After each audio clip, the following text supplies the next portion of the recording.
আসসালামু আলাইকুম dear viewers. আজকে যদি কোনো নৌযুদ্ধ লাগে তবে নেভির পাশে দাঁড়ানোর ক্ষমতা আর্মি বা এয়ারফোর্সের নেই। নেই মানে নেই, নেভিকে একাই ফাইট করতে হবে। যদিও একই দেশের বাহিনী, তথাপি বাংলাদেশ আর্মি ও এয়ারফোর্স থেকে বাংলাদেশ নেভির অপারেশনাল ডক্ট্রিন অনেকটাই ভিন্ন। এদিকে নেভি একা, স্রেফ একা, 30টি ছোট মাঝারি সারফেস শিপ আর 26 বছরের পুরনো 2টি সাবমেরিন।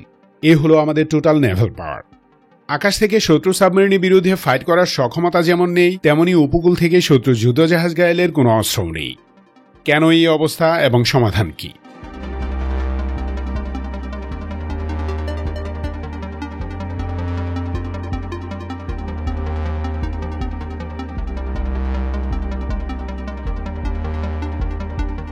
গত 10 বছর ধরে নৌবাহিনী 300-400 টনের প্যাট্রোল বোট, অক্সিলারি ভেসেল আর স্পিডবোট বানিয়েছে।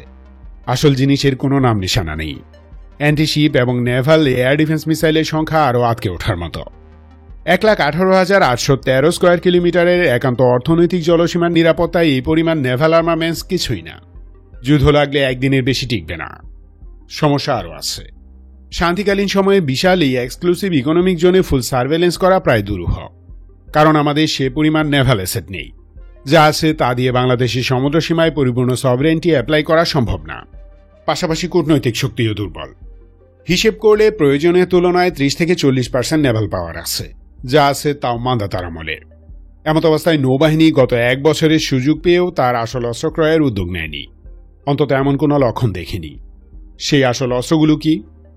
আসল অস্ত্রগুলো হলো 6টি অ্যাডভান্স ফ্রিগেট, 2টি ব্র্যান্ড নিউ সাবমেরিন, আরও 4টি steel corvette, short range antiship missile production এবং এয়ারবোর্ন অ্যান্টি সাবমেরিন প্ল্যাটফর্ম অর্থাৎ SW হেলিকপ্টার। ফোর্সেস গোল 2030-র অধীনে বাংলাদেশ নৌবাহিনীর জন্য এসব যুদ্ধজাহাজ এবং সমরাস্ত্র ক্রয়ের কথা ছিল। প্ল্যান ছিল একটি মিসাইল প্ল্যান স্থাপনের মাধ্যমে চাইনিজ অ্যান্টিশিপ মিসাইলের লোকাল অ্যাসেম্বলি অথবা প্রোডাকশন করা হবে।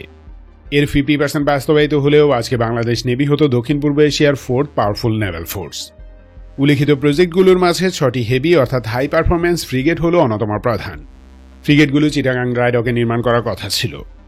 এই ফ্রিগেটকে কেন্দ্র করেই নানা রকম নেভাল ওয়ারফেয়ার ওয়েপন সিস্টেম বাংলাদেশে উৎপাদনের পরিকল্পনা করেছিল নৌবাহিনী, যেমন short to medium range Chinese antiship ও এয়ার ডিফেন্স মিসাইল এবং নেভাল আর্টিলারি উৎপাদনের ফ্যাক্টরি স্থাপন করা ছিল মেইন টার্গেট। সেই সাথে দেশেই ছোট বড় সকল যুদ্ধজাহাজের overhaul, upgrade, maintenance and repair করা হতো।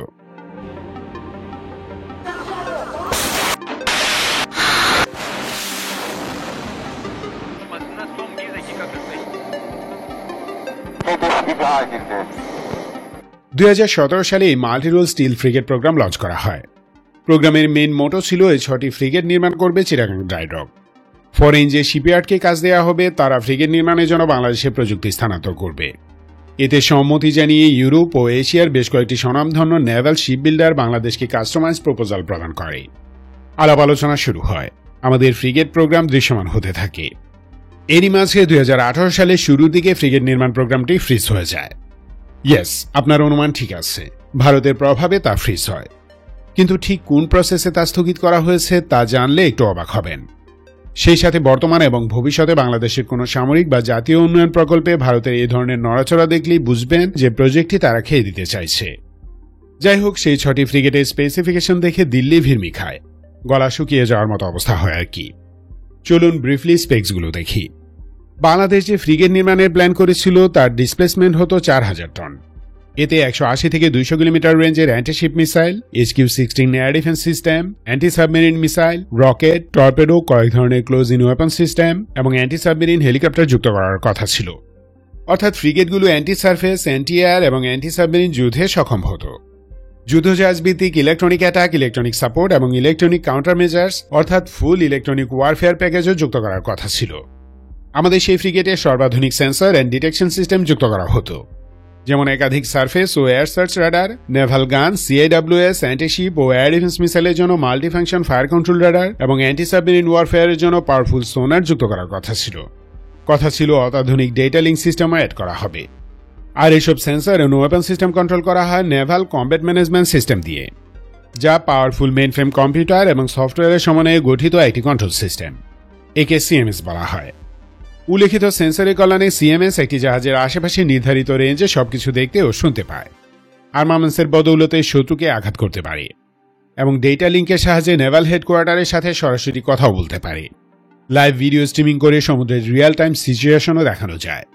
এতে যুক্ত সেন্সরের রেঞ্জ হতো ন্যূনতম 300 কিলোমিটার। এর close in weapon and air defence system শত্রুর যুদ্ধজাহাজ, সাবমেরিন, যুদ্ধবিমান, এমনকি জাহাজ বিধ্বংসী মিসাইলও ঠেকাতে সক্ষম।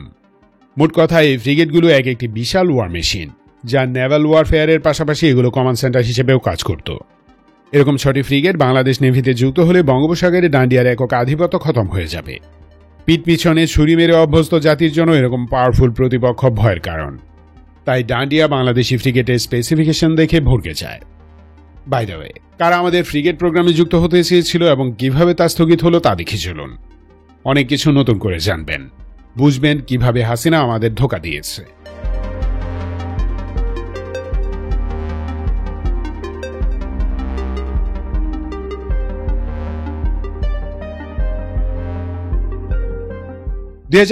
সালের শুরুতে চাইনিজ টাইপ 054 ফ্রিগেট ডিজাইন ক্রয়ের সিদ্ধান্ত নেয় নৌবাহিনী। তারাও কমপ্লিট টেকনোলজি ট্রান্সফারে রাজি হয়। China state ship building corporation এবং চিটাগাং ড্রাইডক লিমিটেড জয়েন্ট ভেঞ্চারে 6টি ফ্রিগেট নির্মাণের জন্য সমঝোতা করে। সিডিডিএল এর শিপ বিল্ডিং ইয়ার্ড বড় করার জন্য চীন থেকে এক্সপার্ট টিম এসে জরিপ করে যায়। এমত অবস্থায় 2017 সালের অক্টোবর-নভেম্বরে রোহিঙ্গা ইস্যু দেখিয়ে হাসিনা সরকার চীনের সাথে জয়েন্ট ভেঞ্চার বাতিল করে। নেভিতে অসন্তোষ দেখা দেয়। তাই তৎকালীন নৌপ্রধান কৌশল খাটান। ন্যাটো স্ট্যান্ডার্ড ফ্রিগেট কেনা হবে এই বলে সবাইকে শান্ত করেন। এরপর ইউরোপিয়ান কয়েকটি শিপ বিল্ডার এতে আগ্রহ দেখায়। সবাই ভাবে এবার হয়তো ব্র্যান্ড নিউ ওয়েস্টার্ন ওয়ারশিপ পেতে যাচ্ছি। তবে এক্সপার্টগণ টের পেয়ে যান এই প্রজেক্ট চলে গেছে। কিন্তু আওয়ামী ডিফেন্স কমিউনিটির অর্গাজম হয়ে যায়। তাদের চাপার চোটে অনলাইনে টেকা দায় হয়ে পড়ে। যাই হোক, নেদারল্যান্ডসের ডামেন এবং ইটালির ফিনক্যান্টিয়ারি বাংলাদেশের ফ্রিগেট প্রোগ্রামে আগ্রহ দেখায়। তাদের ডিজাইন পেশ করে, কিন্তু কোনোটাই ফাইনাল করা হয়নি। এদিকে অকস্মাৎ ডান্ডিয়ান শিপ বিল্ডাররাও ঢুকে পড়ে। তৎকালীন সরকারে তাদের হার্ডকোর দালাল থাকায় প্রচণ্ড প্রেশার দেয় বাংলাদেশের ফ্রিগেট প্রোগ্রাম যেন তাদের হাতে তুলে দেওয়া হয়।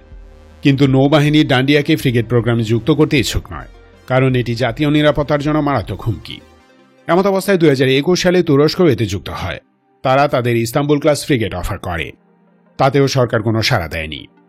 এদের পাশাপাশি ব্রিটেন, ফ্রান্স ও সাউথ কোরিয়াও $2.5 বিলিয়ন ফ্রিগেট প্রোগ্রামে আগ্রহ প্রকাশ করে। মানে আমাদের ফ্রিগেট তৈরি করার জন্য 4টি পাওয়ারফুল ইউরোপিয়ান দেশ তুর্কি, সাউথ কোরিয়া এবং চীন সরাসরি ইনভলভ হয়ে যায়। আর এখানেই মারা খায় ডান্ডিয়ানদের স্যাবোটেজের খোয়াব। তাই তারা আমাদের ফ্রিগেট নির্মাণ পার্মানেন্টলি স্থগিত করানোর ব্যবস্থা করে। পালতু শেখ হাসিনা তার প্রভু দিল্লির নির্দেশে নৌবাহিনীর ফ্রিগেট প্রোগ্রাম ফ্রিজ করে ফেলে। এই ফ্রিজিংয়ের চমৎকার একটা প্রসেস ছিল।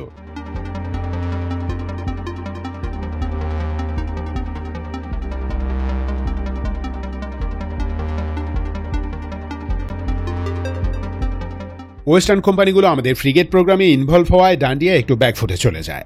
বুঝতে পারে এখানে তারা একক মাতব্বরি করতে পারবে না, মানে বাংলাদেশের ফ্রিগেট তারা বানাতে পারবে না। ফলে পুরো প্রোগ্রামই খেয়ে দেওয়ার কাজ শুরু করে। ফ্রিগেট প্রোগ্রামে ঢোকার পাশাপাশি তারা বাংলাদেশের উপকূল জুড়ে সার্ভেলেন্স রাডার সিস্টেম ইনস্টল করার চুক্তি করে হাসিনার সাথে। ওদিকে Calcutta garden reach ship builder Khulna শিপইয়ার্ডের সাথে যুদ্ধজাহাজ ডিজাইন অ্যান্ড কনস্ট্রাকশনের সমঝোতা স্মারক স্বাক্ষর করে। এই চুক্তিটি করায় শেখ হাসিনা। ডান্ডিয়ান স্পাইরা ঢুকে যায় বাংলাদেশের অন্যতম সফল নেভাল শিপ বিল্ডার কোম্পানিতে। এখানে এই দেশের প্রথম অত্যাধুনিক যুদ্ধজাহাজ তৈরি করা হয় চীনের কারিগরি সহায়তায়। খুলনাতে দুর্জয় ক্লাসের 4টি অ্যান্টিশিপ ও 4টি অ্যান্টি সাবমেরিন পেট্রোল ক্রাফট তৈরির প্ল্যান ছিল, কিন্তু 4টি শিপ নির্মাণ করার পর প্রজেক্ট বন্ধ হয়ে যায়। প্লাস টাইপ 056 করভেট নির্মাণ প্রজেক্টও শুরু করা হয়নি। মানে ডান্ডিয়ানরা সরাসরি ঢোকার পরই খুলনা শিপইয়ার্ডের সকল নেভাল ওয়ারশিপ নির্মাণ প্রজেক্ট স্থগিত। ওদিকে চট্টগ্রাম ড্রাইডক লিমিটেডের এক্সপানশনের কাজও বাতিল করে দেয় সরকার। এসব কাজ স্থগিত কিংবা বাতিল করার পিছনে যৌক্তিক কোনো কারণ কেউ দেখাতে পারেনি। নৌবাহিনী অথবা সরকার কেউই একটা টু শব্দও করেনি। টাকার অভাব ছিল? মোটেই না। ঠিক যে বছর ফ্রিগেট প্রোগ্রাম শিখেই তোলা হয় সেই বছরই দেশ থেকে পাচার হয়েছিল প্রায় $8 বিলিয়ন। শেখ হাসিনার হয়ে অ্যাসালাম সেই কাজটি করেছে। সো টাকার কোনো প্রবলেম ছিল না। টেকনিক্যাল হেল্প করার জন্য চীন ও তুরস্ক এক পায়ে খাড়া ছিল, সুতরাং কারিগরি বাধাও ছিল না। 6টি ফ্রিগেট ও 8টি করভেট নৌবাহিনীর জন্য অতি জরুরি দরকার। অর্থাৎ এরকম যুদ্ধজাহাজের প্রয়োজনীয়তা নেই ব্যাপারটা এমনও না। তবে কেন তা বাতিল করা হলো? অফকোর্স ডান্ডিয়াকে খুশি রাখার জন্য তৎকালীন সরকার অর্থাৎ শেখ হাসিনা বাংলাদেশ নৌবাহিনীর frigate, corvette and anti submarine warship project বাতিল করে দেয়। সেই প্রজেক্টের টাকা অন্যদিকে নিয়ে চুরি করা হয়, পাচার হয়ে যায় দেশ থেকে। আর নৌবাহিনী পরিণত হয় কোস্টগার্ডের মতো পুলিশি বাহিনীতে। নেভাল ওয়ারফেয়ারের জন্য প্রয়োজনীয় সক্ষমতার 30%ও নেই এখন। আর এভাবেই আমাদের সমুদ্রসীমা ও ভূখণ্ডকে পরিপূর্ণ অরক্ষিত করে যায় দিল্লির পোষা হাসিনা। যখনই দেখবেন বাংলাদেশের কোনো সামরিক অথবা বেসামরিক প্রজেক্টে ডান্ডিয়া ঢুকছে, তখনই নিশ্চিত বুঝে নেবেন যে হয় তা বাতিল হতে যাচ্ছে, নতুবা সেটি বাংলাদেশের জন্য ভয়ঙ্কর বিপদ ডেকে আনবে। কারণ রাষ্ট্র ভারত বাংলাদেশের জন্য একটি বিষাক্ত ভাইরাসের মতোই। সুতরাং একটা কথাই বলার আছে, আমাদের শত্রু ডান্ডিয়া এবং শেখ পরিবার। এদেশে তাদের পালা না থাকলে তারা আমাদের কিছুই করতে পারবে না।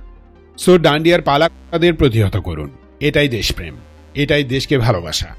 সতর্ক, সুস্থ থাকুন, দেশকে ভালোবাসুন। বাংলাদেশ চিরজীবী হোক।